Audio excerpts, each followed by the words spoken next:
আসসালামু আলাইকুম everyone, welcome back Ayan's mom lifestyle channel. কেমন আছেন সবাই? আমরা আলহামদুলিল্লাহ খুব ভালো আছি। এখন রাতের বেলা আমি রান্না বান্না করব, তো সবকিছু কেটে নিয়েছি। সবকিছু রেডি করা থাকলে কিন্তু রান্না করতে অনেক বেশি সহজ হয় আর সহজেই রান্না বান্নাটা করে নেওয়া যায়। তো যাই হোক, আজকে আমি মাছের মাথা দিয়ে মুড়িঘণ্ট রান্না করব। তো তার জন্য এখানে মুগ ডালটাকে ভেজে আমি ধুয়ে নিয়েছি।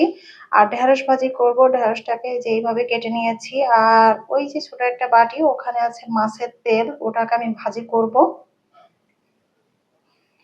আর এখানে তো রান্না বান্না করার জন্য পেঁয়াজ কুচিয়ে নিয়েছি, রসুন কুচিয়ে নিয়েছি, তারপর কাঁচা মরিচ সেটাকে ফালি করে নিয়েছি। তো এখন আমি রান্না বান্না করতে চলে যাব।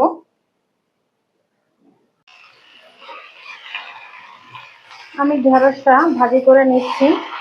তো এখানে রসুন, তারপর পেঁয়াজ, কাঁচামরিচ আগে তেলে আমি ফ্রাই করে নিয়েছি। তারপর ঢেঁড়সটা দিয়ে দিয়েছি, পরিমাণ মতো লবণ আর পরিমাণ মতো হলুদ দিয়ে এখন আলতো হাতে নেড়ে চেড়ে ঢেঁড়সটা আমি ভাজি করে নেব।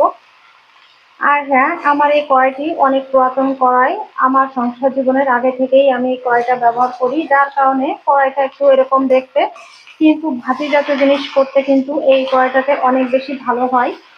তাই আমি ঢেঁড়সটা এই কড়াইতেই ভাজি করে নিচ্ছি। কেউ কিছু মনে করবেন না প্লিজ।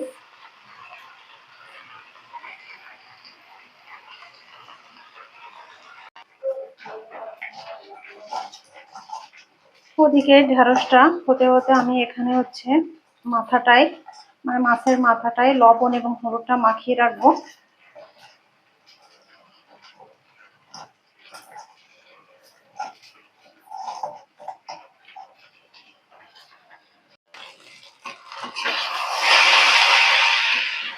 এদিকে আমার ঢেঁড়স ভাজিটা কিন্তু রেডি। এখন আমি অন্য একটি পাত্রে তুলে নেব।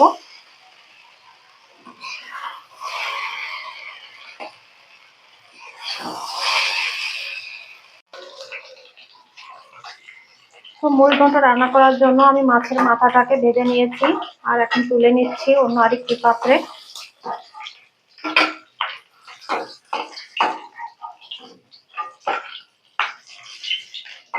মুড়িঘণ্ট আপনাদের ভাইয়া আবার খেতে পারে না বা খেতে চায় না, তো তার জন্য আবার আমাকে অন্য কিছু করে নিতে হবে।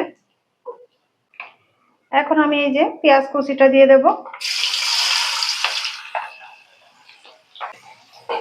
বাদামি কালার হওয়া পর্যন্ত আমি নাড়তে থাকবো।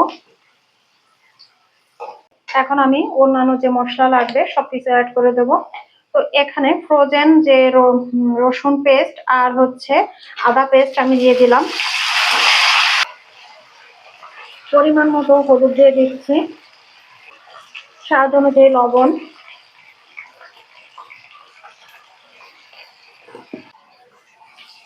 সামান্য পানি দিয়ে দেব, তা না হলে মশলাটা পুড়ে যাবে।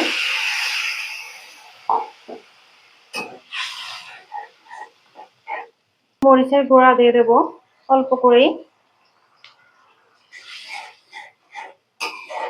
ছোট ছোট 2 টুকরা দারুচিনি, 4টা লবঙ্গ,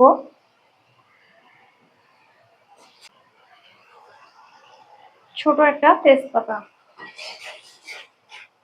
এখন মশলাটাকে ভালো করে কষিয়ে নেব। মশলাটা সুন্দর করে কষিয়ে নিয়েছি, তেল উঠে গেছে, মশলা থেকে তেল ছেড়ে দিয়েছে। তো এখন আমি ধুয়ে রাখা সেই মুগ ডালগুলো দিয়ে দেব।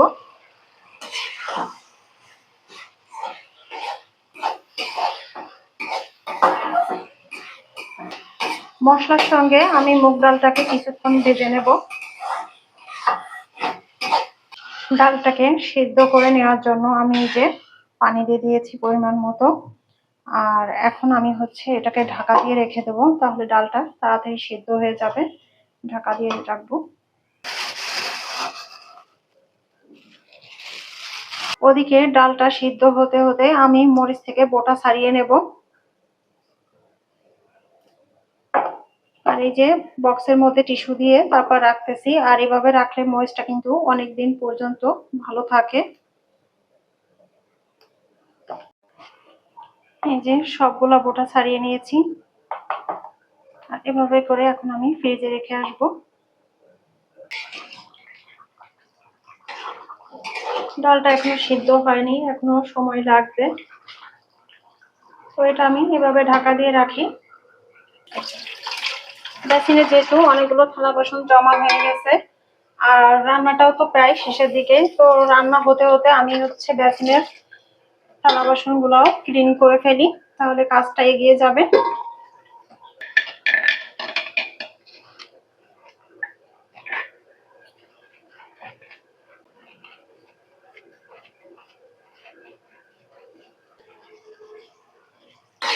ডালটা সিদ্ধ হয়ে গেছে, এখন আমি গরম পানি দিয়ে দেব।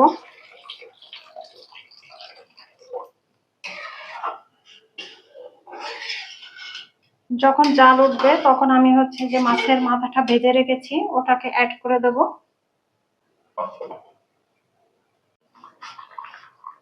জাল উঠে গেছে, এখন এই যে ভেজে রাখা মাছের মাথাটা আমি দিয়ে দিচ্ছি।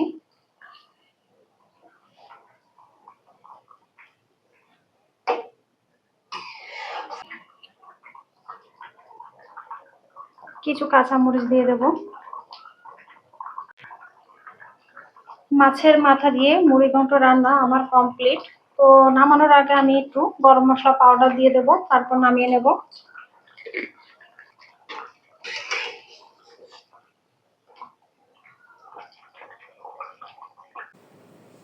এখন বাজে প্রায় রাত 1টা। তো আমি আয়ন বাবাকে ঘুম পাড়ানোর আগে ল্যাকটোজেনের এই দুধটা খাওয়াই।